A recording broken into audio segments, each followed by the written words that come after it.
Nous allons découvrir aujourd'hui avec Véronique Mellet un métier de conte de fées pour moi. C'est le métier de fileuse de verre. Vous êtes créatrice de perles en verre. Bonjour Véronique. Bonjour Christelle, merci de m'accueillir. Ça me fait très plaisir. Vous travaillez donc le verre. Vous me dites que c'est du verre de Murano, donc près de Venise. Oui, c'est ça. Et je voulais savoir déjà si vous exerciez depuis très longtemps ou si vous aviez fait d'autres métiers avant, fileuse de verre. Alors, ça fait 4 ans maintenant que je suis fileuse de verre. Avant, j'ai eu plusieurs professions. J'ai commencé par être esthéticienne. Donc voilà, tout ce qui touche à la beauté, à l'esthétisme m'attire. Ensuite, j'ai travaillé pendant 11 ans dans la restauration d'entreprise. Puis j'ai fait une reconversion professionnelle comme secrétaire administrative. Donc voilà, je suis allée dans différentes entreprises. Ensuite, j'ai été refaire une formation d'aide comptable. Et j'ai commencé à faire des crises de tétanie au travail. Donc j'ai décidé de m'arrêter parce qu'elle devenait vraiment très douloureuse physiquement et psychologiquement aussi. Et je me suis posée. J'avais besoin de faire une pause sur ma vie, qu'est-ce que j'attendais du travail en particulier. Et c'est là que j'ai découvert le filage de verre. J'ai une passion pour le verre depuis vraiment que je suis toute petite. J'adore regarder les souffleurs de verre.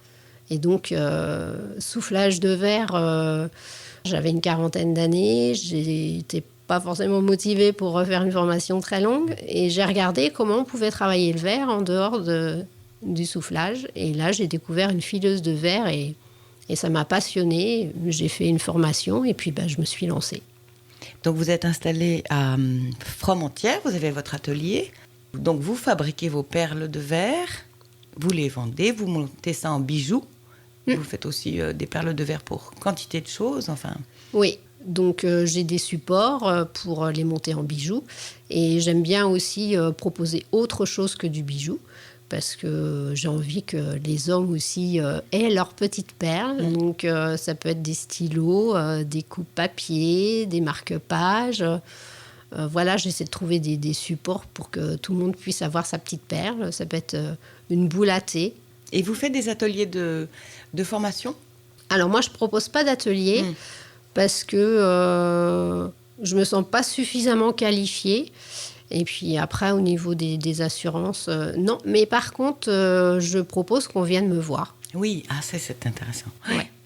Alors, vous avez une grande baguette de verre, de couleur ou transparente. C'est ça. Et un petit chalumeau. Oui. Et vous faites fondre votre pâte de verre qui s'enroule sur une tige métallique. Oui. Ça s'appelle un mandrin. C'est une tige métallique. Je mets un séparateur sur la tige pour pouvoir enlever ma perle ensuite. Donc, je fonds le bout de la baguette de verre au chalumeau, je l'enroule autour du mandrin et ensuite, je l'équilibre et puis je rajoute d'autres couleurs pour faire des dessins.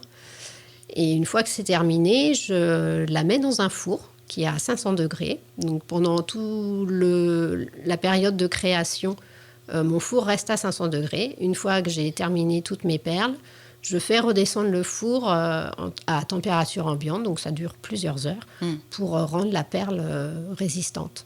Oui, c'est ça. Il faut qu'elle soit recuite. En fait, il faut que le verre soit recuit. C'est ça. Mais c'est la transformation de quelque chose qui est très dur en pâte après, et puis qui s'enroule. C'est fascinant. Oui, ça fait comme du miel ou du caramel qui fond. Donc, on peut le laisser couler. Ce qui est intéressant, c'est de regarder comment se transforme la matière. Les couleurs deviennent orange, donc bien choisir ces couleurs de baguette au départ. Car quand on les travaille, tout est orange, donc on ne sait pas parce que cela va donner. Bien sûr, oui. Et c'est intéressant le lendemain matin parce que je les laisse reposer toute la journée, toute la nuit. Et le lendemain matin, j'aime ouvrir mon four pour regarder le résultat. Ah non, ça doit être très, très beau. Et donc, vous êtes installée en auto-entrepreneur pour ce métier-là ? Oui, depuis 4 ans. Et vous avez un second atelier ? Oui. Qui paraît très différent, mais pas forcément, parce que vous l'avez découvert aussi un peu par le verre ? Oui. Vous êtes sonologue. Voilà. En fait, j'ai découvert ça lors d'une journée zen où on proposait de la relaxation sonore et où la personne nous proposait également d'utiliser les instruments, donc bol tibétain, carillon, bol de cristal. Et c'est vraiment là que j'ai découvert le cristal et la vibration du cristal. Et le cristal me parle forcément, puisque mes baguettes sont en cristal. Donc c'est ça qui fait le lien en fait entre ces deux activités. Et le son du cristal, enfin, je trouve ça magique. Mais on utilise donc, la sonothérapie. Oui, on peut dire aussi on peut dire les deux. Oui. C'est une technique de soin et de bien-être, vous me dites. Et donc, on utilise la vibration des sons pour soigner, en quelque sorte. Oui, c'est ça. Adoucir. C'est la vibration qui va entrer en résonance avec notre corps et nos cellules et qui vient rééquilibrer, en fait, là où il y a une dissonance. Donc, pendant le soin, on est en état modifié de conscience. Donc, c'est la phase juste avant le sommeil. Donc, il y a des périodes où les gens n'entendent plus les sons et reviennent. Ça permet vraiment de lâcher prise. Et ce sont par exemple des périodes, des moments d'1 heure, une thérapie qui dure à peu près 1 heure. On est allongé et vous donnez vos sons. Voilà. Oui. La personne vient soit parce qu'elle est stressée, elle a des problèmes de sommeil, des douleurs chroniques ou juste parce qu'elle a envie de prendre soin d'elle. Je vois en discutant avec elle quel instrument est susceptible de lui convenir. Et donc, je peux commencer par du tibétain ou par du tambour. Mais de toute façon, il y aura toujours du cristal, quasiment. Ah oui. Parce que c'est vraiment une vibration que j'apprécie particulièrement. Sauf pour les femmes enceintes.